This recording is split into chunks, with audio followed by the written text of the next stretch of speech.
Selamat sore, kembali lagi kita di KPA Online Tamrin dengan saya Obey Siani Parang. Hari ini kita akan melanjutkan topik berikutnya dari minggu yang lalu, jadi masih berhubungan. Kalau mengikuti, minggu lalu kita membahas tentang penginjilan.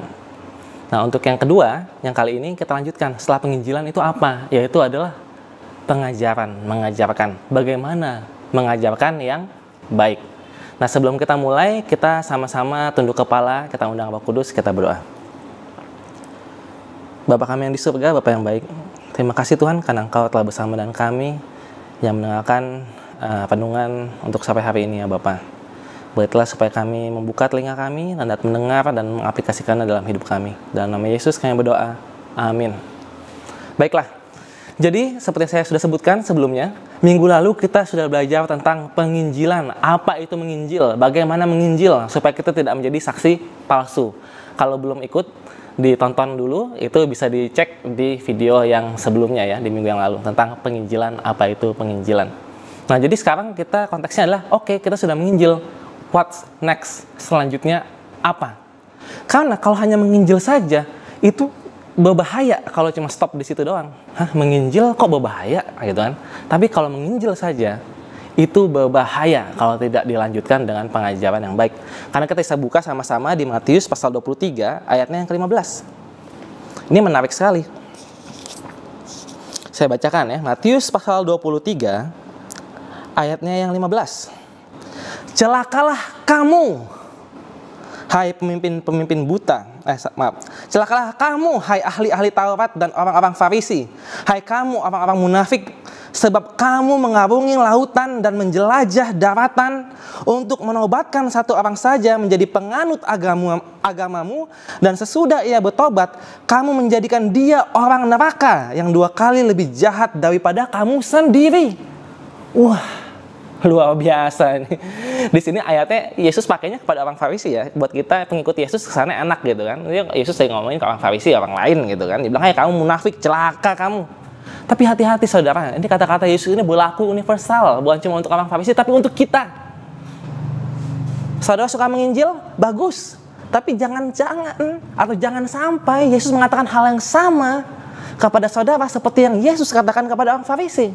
Kamu sudah mengarungi lautan, kamu sudah mengarungi daratan, sudah menobatkan bagus ya, menobatkan orang supaya masuk ke agamamu. Bagus ya. Apa Yesus puji di situ? Dibilang, celakalah kamu. Wah, luar biasa. Kita udah mengarungi laut, mengarungi daratan, menginjil gitu kan ya. Bertobat ya, dibaptis misalnya bahkan. Tapi sama Yesus dibilang, celaka kamu. Wah, luar biasa ya. Tapi ada konteksnya. Jadi berarti menginjil itu celaka. Celakanya apa? Dibilang tadi, kalau saudara perhatikan, sambil baca lagi ya.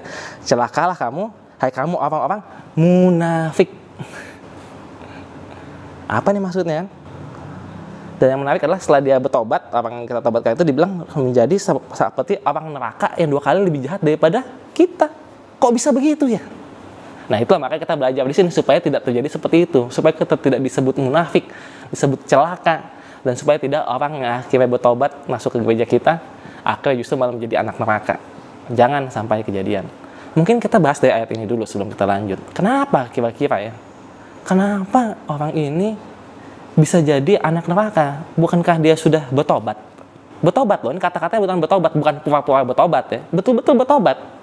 Bukankah dia sudah ditobatkan? Kenapa setelah dia ditobatkan, dia jadi akhirnya jadi anak neraka? Jawabannya sederhana kalau dari ayat ini ya. Karena kamu, anak kita, atau karena orang Farisi ini, munafik.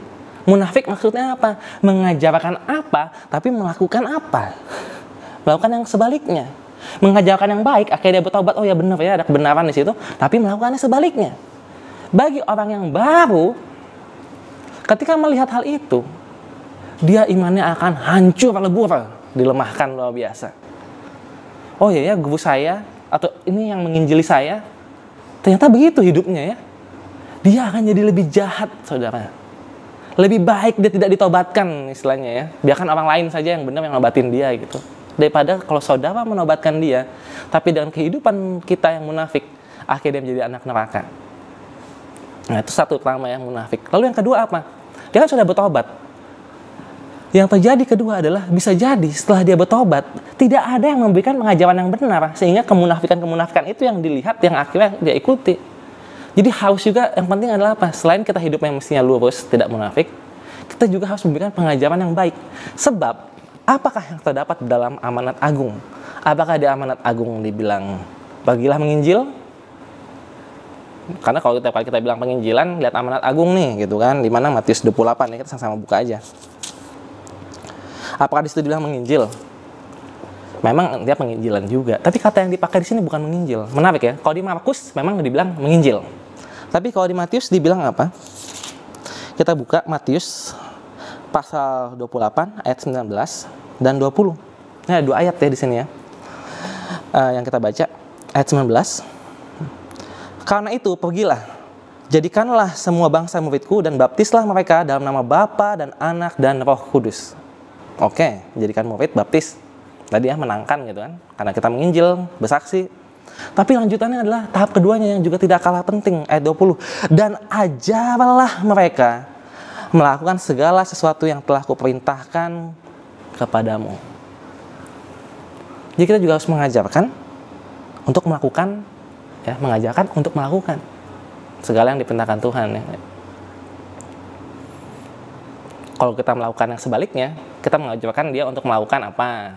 Untuk misalnya menguduskan hari Sabat. Kita kelakuannya tidak seperti itu. Ya, hilanglah dia. Kita harus mengajarkan supaya dia melakukan. Tapi itu pentingnya pengajaran. Sekali lagi, penginjilan itu bentuknya apa? Jadi ini sedikit review yang sebelumnya. Menginjil, oke. Di Markus pasal terakhir nanti bisa dibaca, oke, menginjil. Matius sudah kita baca. Di Lukas, nanti kalau sudah ada waktu baca ya, itu dibilang kamu harus jadi saksiku dari Yerusalem dan seterusnya menjadi saksi. Bagaimana dengan Yohanes? Yohanes juga ada. Ini menarik, kita buka. Kita buka pasal kitab Yohanes, pasalnya yang ke-21 ya. Menariknya kalau di Yohanes itu tidak secara khusus ngomong terkait tentang menginjil, bersaksi, pergi ke seluruh dunia, agak-agak beda ya dengan Matius, Markus, dan Lukas. Tapi tetap ada pesan terakhir Yesus gitu, amanat Yesus kepada muridnya. Mungkin di sini emang kepada Petrus aja, tapi kita bisa aplikasikan juga bagi kita. Di sini dikatakan, mungkin saudara sudah tahu ceritanya tentang gembalakanlah domba-dombaku. Tapi kita bahas sedikit ya. Jadi kita buka Matius pasalnya, Yohanes, kitab Yohanes, Injil Yohanes pasal 21, ayat yang ke-15 sampai ayat yang ke-17. Sebenarnya masih lebih panjang, tapi kita baca ini aja cukup lah. Saya bacakan ya, tapi saudara baca di Alkitab saudara masing-masing. Sesudah sarapan, Yesus berkata kepada Simon Petrus, Simon anak Yohanes, apakah engkau mengasihi aku lebih daripada mereka ini? Jawab Petrus kepadanya, benar Tuhan, engkau tahu bahwa aku mengasihi engkau. Kata Yesus kepadanya, gembalakanlah domba-dombaku. Pertama ya. Lalu yang kedua, kata Yesus pula kepadanya untuk kedua kalinya, Simon anak Yohanes, apakah engkau mengasihi aku? Jawab Petrus kepadanya, benar Tuhan, engkau tahu bahwa aku mengasihi engkau. Kata Yesus kepadanya, gembalakanlah domba-dombaku. 2 kali ya. Lebih berikutnya, kata Yesus kepadanya untuk ketiga kalinya, Simon anak Yohanes, apakah engkau mengasihi aku? Sampai 3 kali ditanya ya. Maka sedih hati Petrus karena Yesus berkata untuk ketiga kalinya, apakah engkau mengasihi aku? Dan ia berkata kepadanya, Tuhan, engkau tahu segala sesuatu, engkau tahu bahwa aku mengasihi engkau. Kata Yesus kepadanya, gembalakanlah domba-dombaku. Ini kalau kita mau bahas panjang sekali, tapi saya cuma mau bahas terkait penginjilan dan terkait pengajaran aja. Apakah Yesus menanyakan hal ini sama semua gitu kan? 3 kali, makanya sampai Petrus sakit hati. Kalau kita baca dalam Alkitab bahasa Indonesia, kesannya sama. Itulah makanya kita mesti belajar dalam bahasa aslinya juga kalau bisa. Ada yang nggak bisa bahasa aslinya, kadang kan membanding-bandingkan dengan terjemahan lain. Bisa juga dibuka terjemahan bahasa Inggris. Itu pun juga ada beberapa ya. Jadi bahasa Indonesia ini kurang tepat. Karena Yesus ngomong itu 3 kali, 3-3-nya berbeda. Bahasa Inggris pun masih banyak yang juga kurang tepat. Ada 2 yang beda, tapi yang satu lagi sama gitu. Jadi kesannya ada yang sama, padahal 3-3-nya itu berbeda. Berbedanya di bagian mana? Ini saudara bisa cek. Mungkin kalau ada yang punya Google, bisa cari ya Interlinear, Bible, pokoknya cek bahasa aslinya gitu. Itu bisa dicek bahwa 3-3-nya itu berbeda. Ketika Yesus mengatakan, gembalakanlah domba-dombaku, itu 3-3-nya beda. Kalau dalam bahasa Inggrisnya, yang lebih tepat gitu ya, Yang pertama adalah kamu ngasih aku, ya gitu kan. Lalu Yesus bilang, feed my lamb. Yang kedua, kamu ngasih aku, ya. Lalu yang kedua dijawab sama Yesus, tend my sheep. Lalu yang ketiga, feed my sheep. Beda ya? Apa bedanya kalau saya terjemahkan ke dalam bahasa Indonesia yang lebih baik dari ini? Yang pertama adalah kamu ngasih aku, ya Tuhan gitu kan. Berikanlah makan anak-anak domba. Beri makan anak domba. Lalu yang kedua, apa kamu ngasih aku? Ya Tuhan gitu kan. Yang kedua dibilang apa? Gembalakanlah domba-dombaku. Ini bahwa yang benar, gembalakanlah domba-dombaku. Kalau yang pertama, beri makan anak-anak domba. Lamb itu anak domba gitu ya. Kalau ini sheep, domba yang udah dewasa, gembalakan. Lalu yang ketiga, feed my sheep, beri makan domba-domba yang sudah besar. Jadi tiga-tiganya beda, dan tiga-tiganya terkait menggembalakan. Menggembalakan kan domba-domba kan. Jadi ceritanya ini kalau jadi untuk menyambung dengan penginjilan dan baptisan tadi ya. Kalau ada yang udah masuk ke gereja kan udah jadi domba kan. Nah bagaimana kita mengajarkan? Ada perbedaan. Jadi bisa ngerti perbedaannya. Kalau dia anak domba, beri makan. Kalau dia domba sudah dewasa, gembalakan. Tapi yang ketiga, dia udah dewasa, beri makan. Nah, itu juga aneh ya. Tapi saya nggak bahas yang gitu, karena ini ceritanya lanjut lagi. Ini ada hubungannya dengan Cornelius nanti. Tapi saya membandingkan yang kedua, yang pertama, yang kedua dulu. Kita harus mengerti apa bedanya memberi makan dan menggembalakan, dan domba kecil dengan domba yang udah dewasa. Kalau yang kecil itu diberi makan, yang sudah besar digembalakan. Apa bedanya menggembalakan dengan memberi makan? Kalau untuk domba, ya jelas beda. Memberi makan adalah dikasih makan. Tapi kalau gembala, maksudnya dibawa ke padang rumput gitu ya. Biarkanlah domba-domba itu makan sendiri. Itu maksudnya gembalakan. Kalau dia sudah besar, biarkanlah dia itu makan rumput sendiri, kamu cuma bantu gembalain, jagain gitu istilahnya. Bukan kamu suapin lagi. Kalau dia masih kecil, kamu suapin. Nah ini yang penting. Karena akan keliru, hasilnya nanti bakal tidak baik. Kalau saudara itu nyuapin yang udah dewasa dan menggembalakan yang masih kecil. Bayi saudara kasih makanan berat, orang dewasa cuma dikasih susu aja. Itu dua-duanya hasilnya jelek dan bakal hancur. Bayangin aja ya, udah dewasa dia cuma minum susu doang seharian, nggak makan, minum susu doang. Atau anak kecil yang bayi baru lahir ya, nggak dikasih ASI, dikasihnya nasi. Dua-duanya tidak akan baik.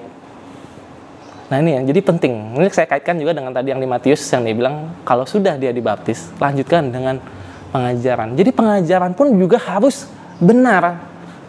Tidak bisa dia udah dibaptis akhirnya udah ditinggalkan begitu aja. Tidak bisa dia udah masuk ke kandang domba, kita biarkan begitu saja. Tidak. Beri makan, kalau dia masih kecil, berarti baru dibaptis gitu ya maksudnya. Atau kalau dia sudah tua atau sudah lebih dewasa, beri makanan berat. Nah ini penting ya, makanan berat dan makanan ringan. Susu atau makanan berat. Ini bukan istilah saya sendiri, ini juga adalah istilah di dalam Alkitab. Kita bisa buka misalnya di 1 Korintus.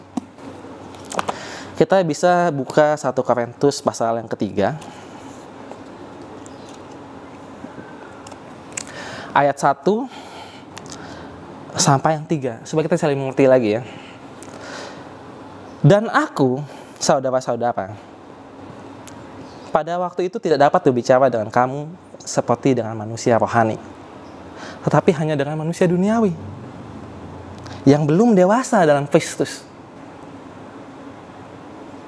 Jadi ada manusia rohani, ada manusia duniawi. Duniawi ini belum dewasa dalam Kristus. Yang kedua, susulah yang kuberikan kepadamu, bukanlah makanan keras, sebab kamu belum dapat menerimanya, dan sekarang pun kamu belum dapat menerimanya. Jadi dulu ceritanya ya, ketika Paulus mengunjungi jemaat Korintus, dia tuh kasihnya susu.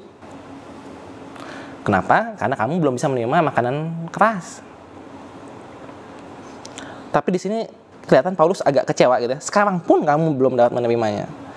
Karena kamu masih manusia duniawi. Sebab jika di antara kamu ada iri hati dan perselisihan, bukankah hal itu menunjukkan bahwa kamu manusia duniawi dan bahwa kamu hidup secara manusiawi? Luar biasa ya. Di sini menarik kalau saudara mempelajari kitab 1 Korintus. Karena di sini adalah kitab yang belajar tentang bagaimana mendewasakan orang dalam Kristus dalam iman, secara spiritual supaya jadi dewasa. Meskipun di sini Paulus bilangnya, dia bilang kamu masih susu, masih punya susu. Tapi 1 Korintus lanjutan pasal-pasal berikutnya nanti bisa jelas ya kalau baca sendiri, bahwa akhirnya dibilang ini sekarang aku kasih makanan keras. Aku kasih makanan keras tentang hikmat kebijaksanaan. Kalau tahu 1 Korintus bahasan berikutnya kan banyak ya, tentang makan makanan persembahan kepada berhala, tentang menikah itu baik atau jangan menikah, gitu kan. Jadi betul-betul hal-hal yang lebih apa ya, lebih memerlukan pemikiran atau perlu kebijaksanaan untuk menanggapinya. Itu maksudnya makanan keras. Ya, ini kalau saya bahas 1 Korintus mungkin nggak ada habisnya, tapi saya sarankan kalau saudara punya waktu baca 1 Korintus karena ini tentang makanan keras, betul-betul keras. Apa bedanya sih jadi makanan keras sama susu gitu ya? Tadi kita udah bisa bedain antara domba, anak domba, lamb sama sheep. Ya kalau domba atau anak-anak kan masih baru gitu ya, mungkin baru lahir gitu kan. Baru lahir maksudnya mungkin kalau secara spiritual ya baru dibaptis mungkin begitu ya. Meskipun sebenarnya nggak bisa disamain juga, tapi ya nggak apa-apa lah, sederhananya seperti itu. Jadi bedanya apa? Jadi ada yang bilang, oh kalau makanan keras itu adalah, jadi kalau makanan susu itu kan ibu kasih susu gitu kan ke anak kecil. Tapi kalau makanan keras adalah ya dia makan makanan yang beneran. Ibunya tuh biasa makanan keras, lalu dia nyusuin ke si bayi. Jadi seolah-olah, jadi ada yang suka menganalogikan seperti ini ya. Jadi kalau kita datang ke gereja saja, lalu kita dengarkan pendeta berbicara, itu cuma susu aja. Yang makan makanan keras, yang belajar firman Tuhan, yang makan di padang rumput, itu pendetanya atau pembicaranya. Tapi saudara cuma tinggal dengerin aja. Susu yang masuk. Susu baik nggak? Baik. Kalau saudara masih baru dibaptis, baru belajar gitu kan. Tapi saudara, apakah cuma susu aja atau harus sudah melangkah? Ikut digembalakan, ikut makan makanan keras, makanan berat, ikut merumput misalnya gitu ya. Itu. Karena kalau saudara sudah dewasa tapi masih susu-susu aja, pertumbuhan saudara itu tidak akan baik. Itu mungkin bisa cari sendiri ya, banyaknya risetnya bayi yang kalau dikasih susu terus sampai usia gede, sampai 5 tahun, 6 tahun nggak dikasih makanan keras sama sekali, itu pertumbuhannya tidak baik. Meskipun katanya ASI bergizi ya, tapi nggak bisa begitu. Memang desainnya dari Tuhan, kita ya seperti itu. Kalau udah makin besar mesti makan makanan keras. Kalau susu aja nggak bakal bisa bertumbuh. Nah, tapi satu contoh lagi ya terkait susu dan makanan keras tadi. Ini juga ada di kitabnya di Ibrani ya. Ibrani itu pasalnya yang ke-6 kalau tidak salah, tapi saya pastikan dulu. Kita buka di Ibrani pasal 5 ayat 11 sampai 14. Kitab Ibrani pasal 5. Ini supaya makin mengerti bedanya. Karena kita mesti ngerti dulu bedanya supaya kita bisa tahu bagaimana cara memberikannya. Bagaimana mengajarkan supaya orang itu tidak menjadi anak neraka. Ibrani pasal 5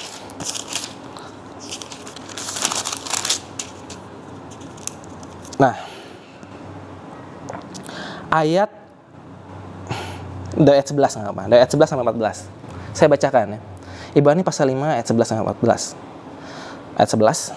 Tentang hal itu banyak yang harus kami katakan, tetapi yang sukar untuk dijelaskan, karena kamu telah lamban dalam hal mendengarkan. Ini lagi bahas Melkisedek kalau tahu konteksnya. Tapi kita baca prinsip ini aja ya. Ayat 12.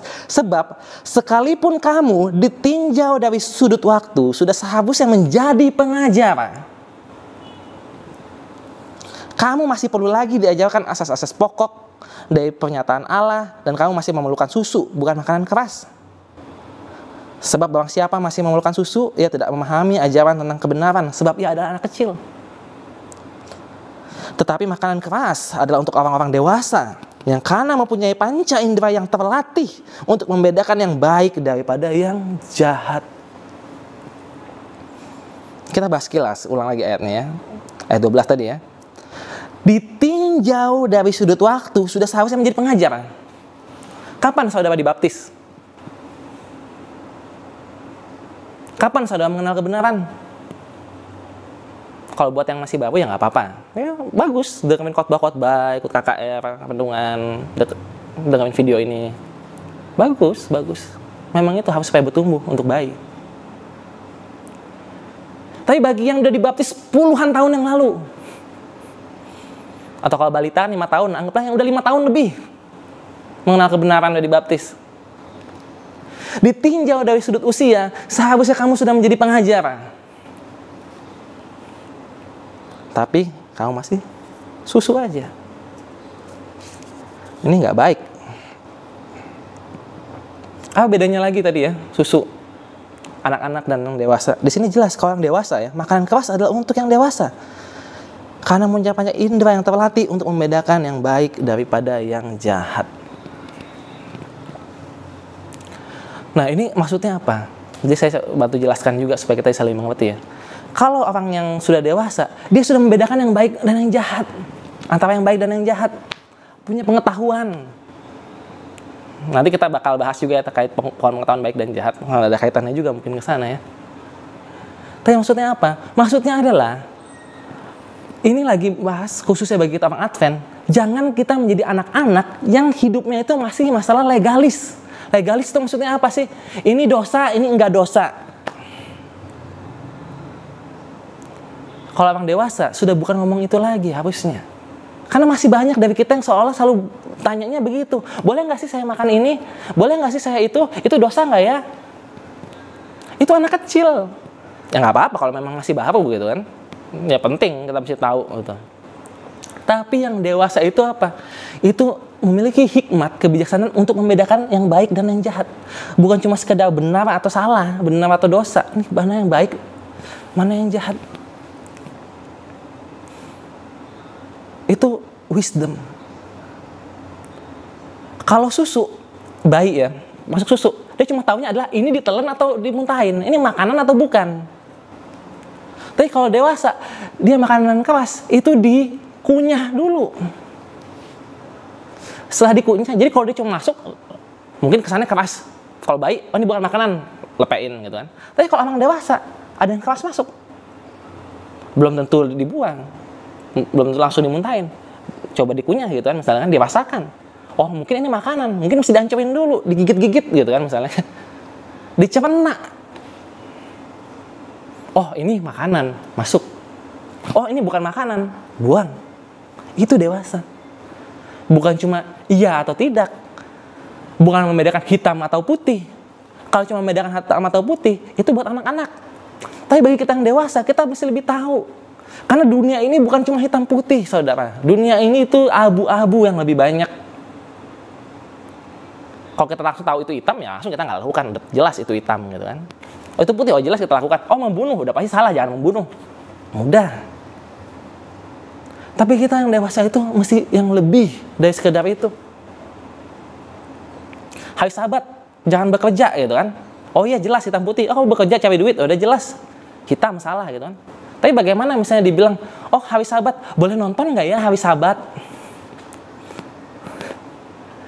Itu kan perlunya hikmat. Ini bukan hitam putih. Ada yang bilang, oh ya mungkin kalau tontonannya Hope Channel, ya boleh gitu kan.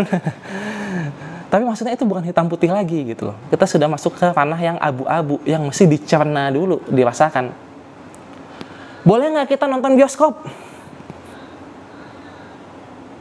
Boleh nggak minum teh? Minum teh dosa nggak ya? Pertanyaan anak kecil semua itu. Kalau masih ngomongnya dosa. Tapi kalau kebijaksanaan atau hikmat, kita ngomongnya apa? Lebih baik mana? Konsekuensinya apa? Ini bukan masalah benar salah aja. Lebih baik mana? Itu baik atau buruk? Itu makanya kalau tadi saya balikin ke 1 Korintus, pembahasannya seperti itu. Oh menikah itu baik, kata Paulus ya. Tapi tidak menikah untuk Tuhan lebih baik. Jadi udah bukan masalah menikah baik, tidak menikah buruk. Atau tidak menikah baik, menikah buruk. Salah dosa. Bukan. Dua-duanya baik. Menikah baik. Tapi tidak menikah untuk Tuhan lebih baik. Jadi lebih baik mana? Makanya di Amsal juga banyak begitu kan. Kalau saudara tahu, Amsal kan tentang hikmat ya. Jadi ayat-ayatnya juga banyak yang seperti itu. Lebih baik begini daripada begitu. Lebih baik saya duduk di atap rumah daripada tinggal sekamar dengan istri yang cerewet gitu misalnya kan contohnya. Itu ngomongnya udah lebih baik mana. Ini bukan masalah salah atau nggak salah. Tapi lebih baik mana. Nah inilah harus dimengerti supaya kita bertumbuh. Jadi pertanyaan-pertanyaan kita itu tidak jadi pertanyaan-pertanyaan anak kecil lagi. Yang tiap kali ada ngomong apa, selalu bilang, itu dosa nggak ya? Itu dosa nggak ya? Itu anak kecil nanya itu dosa atau enggak. Kalau anak kecil memang begitu, bagus. Diajarinnya seperti itu, bagus. Kamu jam 9 malam harus sudah pulang sampai rumah. Tapi kalau sudah dewasa, masih mau begitu? Saya jam 9 sudah pulang ke rumah. Enggak ya, kita akan menimbang-nimbang. Oh, saya kayaknya sampai jam 10 malam masih bisa, karena masih ada angkutan umum, atau lewat sini aman. Atau ini nggak aman betulan, jadi mending saya betul-betul pulang sebelum terlalu malam. Ini betul-betul ditimbang-timbang. Nah, ini menarik. Jadi 1 Korintus kalau terkait masalah hikmat dan ajaran yang makanan keras sebenarnya banyak yang bisa dibahas ya. Tapi karena kita nggak ada waktu, jadi saya cuma mau fokus ke satu hal supaya kita mengerti. Ini terkait apa yang tertulis. Karena saya pahami dan saya saksikan sendiri, saya melihat masih banyak dari antara kita, khususnya yang orang Advent, yang masih terlalu legalis. Saya ingin mengajarkan supaya kita jangan terlalu jadi legalis. Karena legalis itu biasanya jadi munafik. Karena selalu ngomongin aturan, tapi aturannya udah dibilang sama Tuhan bahkan kan. Nggak ada yang betul-betul bisa mengikuti aturan itu secara sempurna gitu. Kalau kata Paulus gitu kan, pasti jatuh juga. Dan ketika jatuh, ngajarinnya apa, tapi akhirnya jatuh, ya jadinya munafik. Jadi kita buka 1 Korintus 4 ayat 6 misalnya.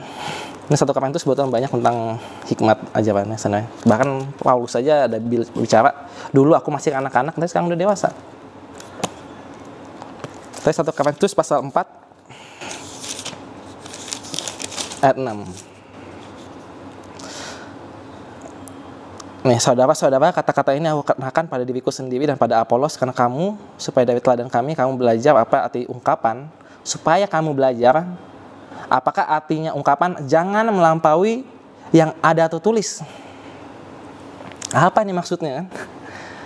Jangan melampaui yang ada tertulis. Seringkali kita itu nambah-nambahin. Ini yang jadi bahaya. Ya ada banyak ya contoh-contoh bahaya-bahaya yang lain. Tapi ini yang lagi saya pengen fokus untuk renungan kita. Untuk seminggu ke depan gitu. Apakah jangan-jangan kita melakukan hal-hal seperti ini? Menambahkan pada sesuatu yang tidak ada yang tertulis, tapi kita nambah-nambahin gitu. Jadi sebenarnya nggak tertulis. Misalnya, ada yang ngajarin, jangan nonton TV pada hari Sabat. Apakah tertulis seperti itu di Alkitab? Atau ada yang bilang, jangan nonton bioskop. Apa ada di Alkitab seperti itu?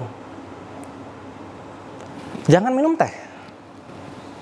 Apa ada ayat melarang minum teh? Bagi yang mendukung bilang, oh nggak boleh ke bioskop, jangan ke bioskop, kamu nanti masuk neraka. Oh kamu lagi habis Sabat, pulang kemana? Oh saya mau makan siang, ke restoran mana, belanja makan siang. Kamu pergi makan siang, masuk neraka kamu, habis Sabat kamu pergi. Itu bahaya ya, menambah-nambahkan apa yang tidak tertulis. Bahaya itu. Ini saya akan tunjukkan bagaimana kenapa itu berbahaya. Minum teh contohnya ya, nggak ada tulisannya, tapi kan akhirnya mungkin orang menjelaskan gitu kan, ini kan bagi yang udah mencerna gitu, dibilangnya, oh ya kan kita harus jaga kesehatan, nggak baiklah itu teh, nggak baiklah itu kopi untuk kesehatan, nggak baiklah itu rokok untuk kesehatan, jadi nggak mesti tertulis, tapi kan secara prinsipnya kita harus jaga kesehatan, jadi konklusinya adalah jangan. Bukan begitu, konklusinya bukan jangan, konklusinya itu adalah tidak baik. Ini suatu hal yang berbeda ya, antara larangan dan himbauan itu dua hal yang berbeda. Karena seringkali apa yang seharusnya itu adalah bentuknya himbauan, bagi kita itu menjadi larangan, sehingga menjadi orang yang legalis.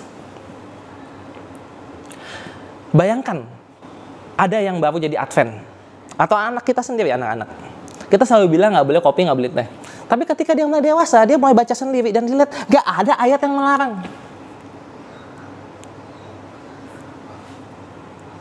Nggak ada ayat yang melarang.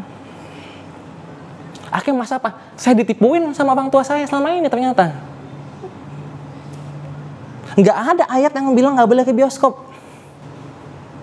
Akhirnya ketika mereka belajar, kadang mereka melihat hal-hal yang ditambahkan itu sebenarnya nggak ada.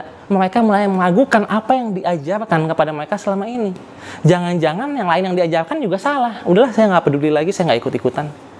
Banyak saudara orang Advent yang kecewa ketika mereka sadar tentang hal itu ya. Ada kasus-kasusnya ya.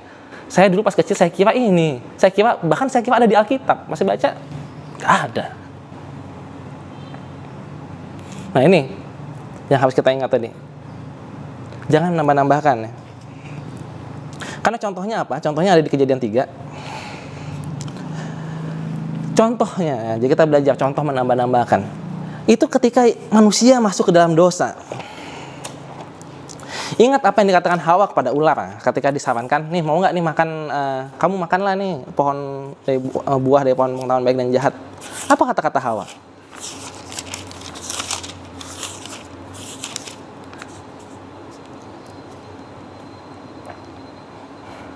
Ayat 3 ya, atau ayat 2 ya, mungkin lebih jelas ayat 2. Kejadian 3 ayat 2. Lalu saut perempuan itu kepada ular itu, buah pohon-pohonan dalam taman ini boleh kami makan, tetapi tentang buah pohon yang ada di tengah-tengah taman, Allah berfirman, jangan kamu makan ataupun raba buah itu, nanti kamu mati.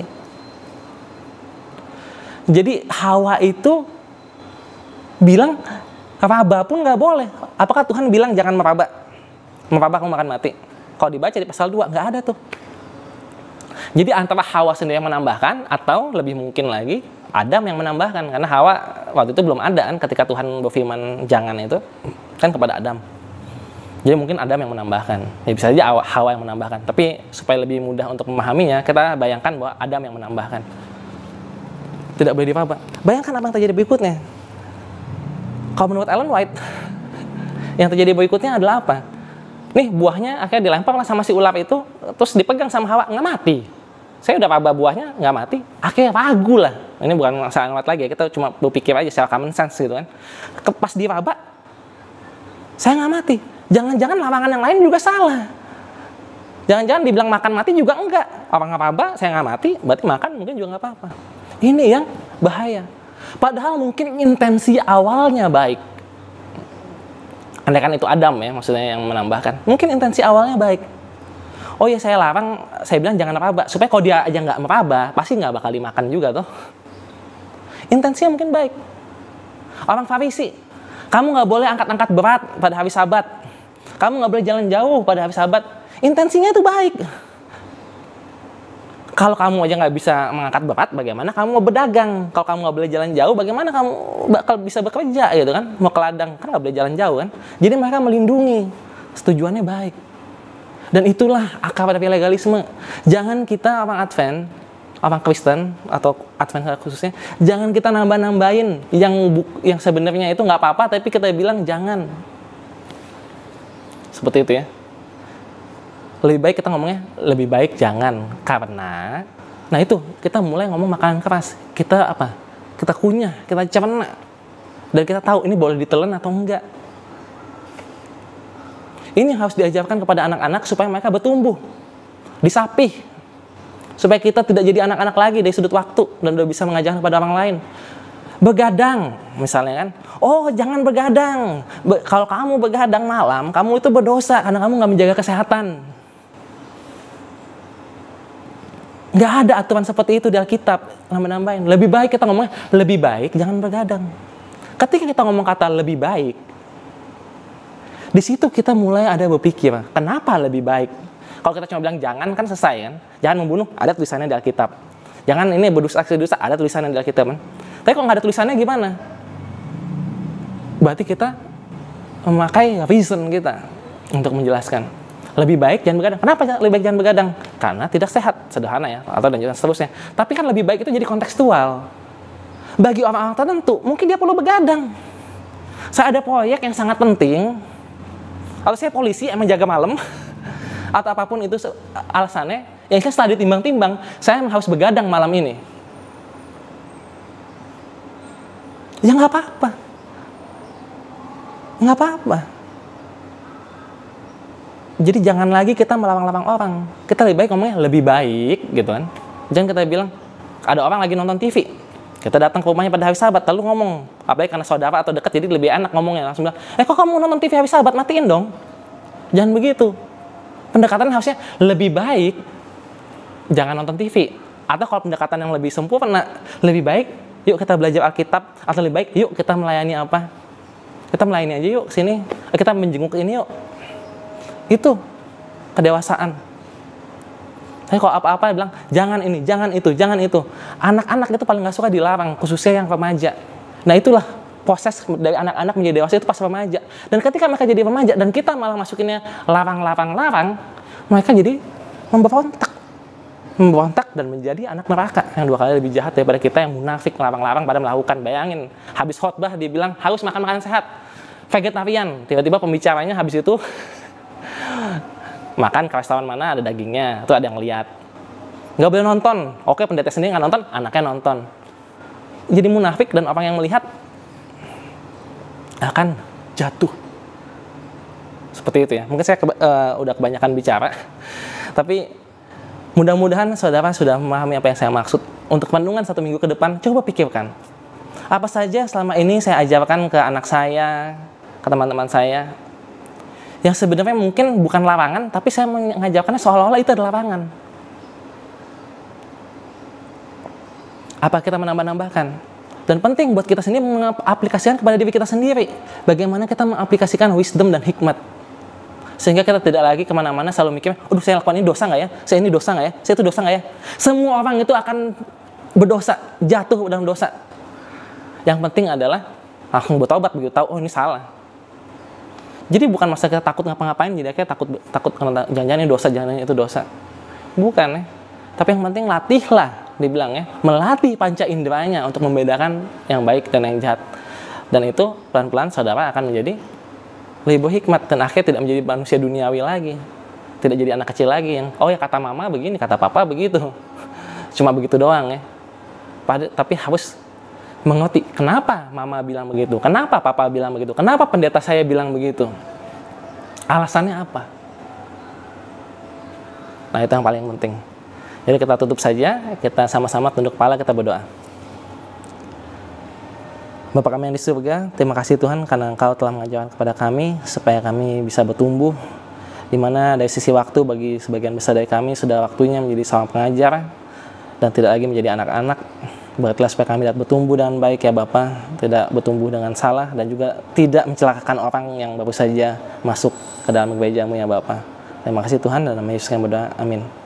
Baiklah, nanti kita lanjutkan lagi di KP online berikutnya. Sampai jumpa.